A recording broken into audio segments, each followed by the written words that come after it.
Today's video was supposed to be full of good news. Primogem counts, hype reruns, and the usual stuff, but sadly we've got a little pinch of bad news mixed in. Honestly, it really depends on how powerful your teams are because some drastic and unexpected changes have been made to the Abyss. And I won't lie to you, if you've already been struggling to clear it before, then yeah, just know that it's about to get a whole lot tougher. But hey, aside from the bad news, there is a good news, and that is the fact that we already have the list of events coming in 5.6. This means we can finally start budgeting exactly how many primos we can realistically save up for Raiden, Navia, or any of the two other beautiful characters making their big debut. You guys already know me, I'm not the type to just show up here dropping the hottest bad news about Genshin without equally helping you guys out. That's why I'm hosting a 10 Welkin Moon giveaway once we hit 15,000 subscribers. And don't worry, I'm not going to ask you to go climb Dragon Spine or scour the 7 seas just to enter. Entering is super simple. Just like the video, drop a comment down below, and of course, make sure you're subscribed. That way I'll know you're here and part of the crew. But hey,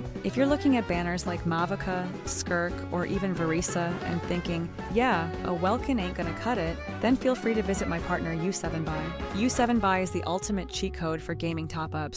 Like seriously, why pay $100 for a Genesis Crystal Pack when you can get it for just $79? Just pop in your UID and server and boom, your top-up arrives before your eyes. And the best part, you even get the double crystal bonus. U7Buy has cashbacks, special offers, and buyer protection in case anything ever goes sideways. So if you're thinking about pulling on these upcoming banners and want to save some cash, then use my link in the description or pinned comment to get an extra discount off your next top-up. U7Buy, your gateway to the best top-up deals. Now I wouldn't want to see tears rolling down your cheeks just because of some bad news. So let me make you smile first, and then I'll bonk you with the reality afterward. See, the Abyss changes coming will definitely affect how many Primogems you can get, so what better way to transition into the bad news while we're counting primos, right? And for that, I've crunched the numbers and made the best primo count guide for you.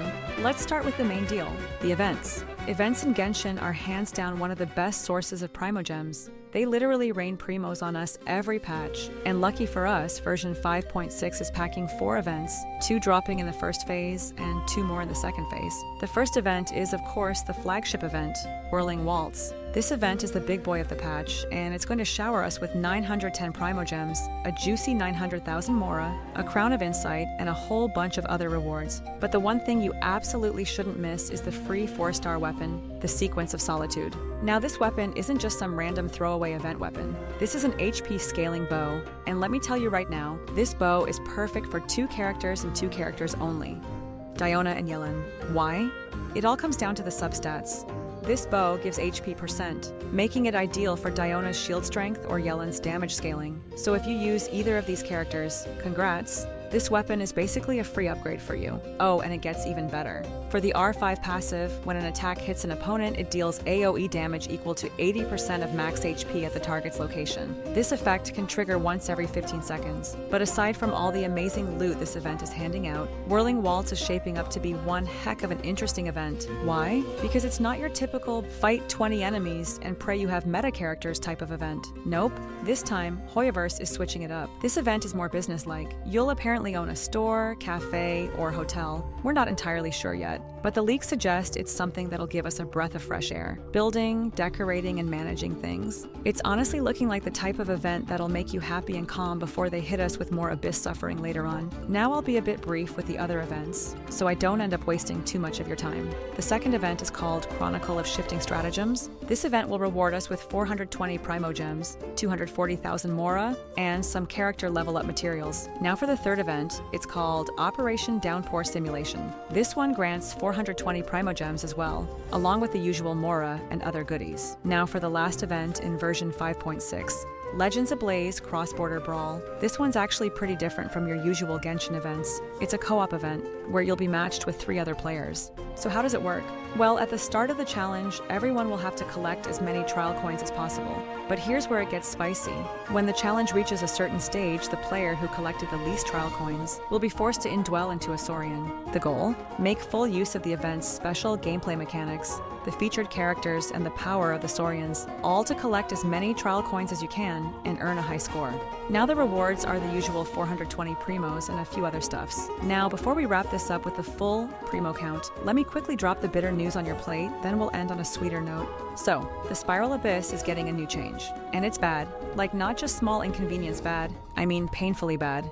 According to HoYoverse, one of the most reliable leakers out there, starting from version 5.6, the Abyss will still have your usual floor 9 to 12, but each floor will now have 3 chambers instead of 2. And what does that mean for us? Yep, you guessed it. You'll need 3 complete teams of characters to even attempt the new Abyss. I mean, damn. This picture right here basically sums up my current Abyss situation. 1 decent team, and the second team is nothing to be proud of. And now HoYoverse expects me to pull a 3rd team out of thin air. By the way, that's not all. There's more, and this one hit me deep in the chest. You see, we've always had our bursts ready when we start the Abyss, right? It's like a quick head start for us against the enemies, but now, not anymore.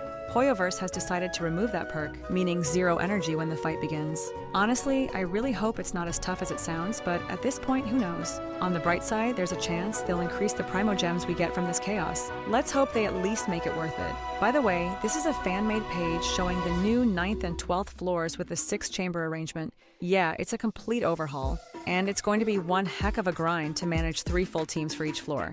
Now, in terms of Primogems, here's the good news. If this new Abyss setup is as brutal as it seems, we should expect 1,200 Primogems rather than the usual amount, which is a step up from the old amount, but not quite the 1,600 some might have hoped for. Still, we'll take what we can get, and for now, let's estimate 1,400 Primos for the Abyss resetting twice. This is 700 times 2. I'm still following the current generation of Abyss setting, so yeah, it could definitely be more. Now let's sugar things up by wrapping up the Primogem count.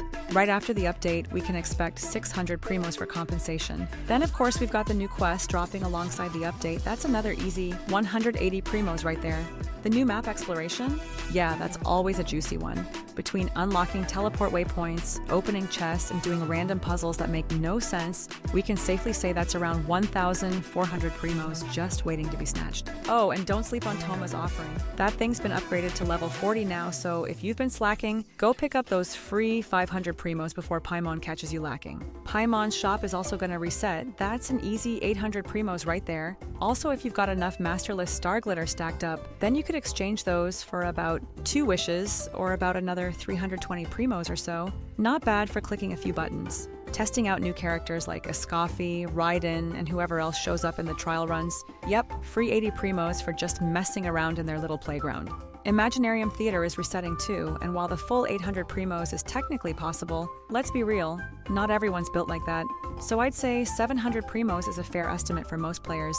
Then of course, daily commissions. The classic grind we all love to hate. But hey, 42 days of logging in, listening to Catherine say, add Astra Abyssosk for the millionth time, will net you 2,520 Primogems. Painful? Yes. Worth it? Absolutely. Now, of course, we can't wrap this up without talking about those sweet promo codes. You already know they're gonna slide us an extra 360 Primogems during the livestream. Web events too. They'll always sneak in some random mini-game where you gotta collect flowers, feed Paimon, or click on a Hilichurl's nose for Primos. Usually gives around 120 to 200 Primogems. Not bad for like 2 minutes of effort. But here's where it gets interesting. I've noticed something kinda sad lately. Remember when Genshin used to be super generous with Apology Primogems anytime there was a bug or glitch? Yeah, feels like those days are slowly disappearing. Even though the community's been finding bugs here and there, HoYoverse hasn't really dropped any sorry for the inconvenience Primos in a while now. So if we don't see any for 5.6, it might be safe to say they've retired that tradition. Now, of course, I can't forget my Welkin fam. If you're rocking that Welkin blessing, you're chilling. 3,000 Primogems guaranteed over the course of the patch, just by logging in. And if you're a day 1 Welkin holder with full 42-day coverage for the patch, congrats, that bumps you up to 3,780 Primos. So yeah, when we crunch all the numbers together, free-to-play players are looking at a grand total of around 11,180 Primogems, or about 70 wishes. Not bad at all, honestly. And for Welkin users? Well, what's on screen should tell you the full story. At the end of the day, Genshin 5.6 is shaping up to be full of surprises. Some painful, some sweet. But hopefully we can all take advantage of it and come out with a few more wishes. Anyways, thanks for watching. I hope you enjoyed every second of this video. Feel free to drop a like, leave a comment, and make sure you're subscribed. Maybe for the Welkin, or just so you don't miss out on what's next. Take care, and I'll catch you in the next one. Bye.